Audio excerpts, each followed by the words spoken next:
আসানসোলের জামুরিয়ায় sponge iron কারখানায় ভয়াবহ বিস্ফোরণ। শুক্রবার সন্ধ্যায় ইকরা শিল্প তালুকের শেখপুর এলাকায় অবস্থিত একটি বেসরকারি কারখানার ফার্নেসে আচমকায় বিস্ফোরণ ঘটে।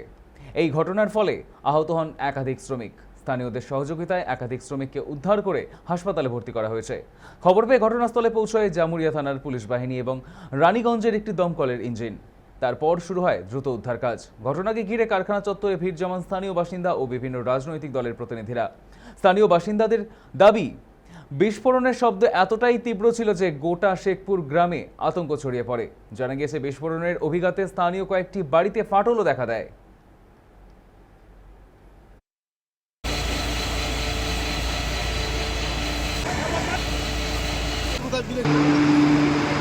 অ্যালিস্টার স্পঞ্জ আয়রনে বিশাল বড় ব্লাস্ট, ভাটি ব্লাস্ট হয়েছে।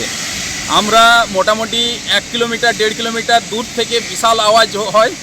আশেপাশে আমাদের শেখপুর গ্রামে আপনারা যাবেন, আমাদের গ্রামে ঘর বাড়িগুলো একদম ফেটে গেছে। এখনও পর্যন্ত দেখতে পাবেন আপনারা, কত লোক যে পাওয়া যাচ্ছে না সেটা বোঝা যাচ্ছে না।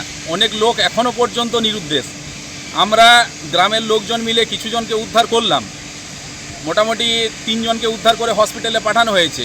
বিএন আগরওয়ালে 2টো আছে, একটা রয়্যাল কেয়ারে আছে।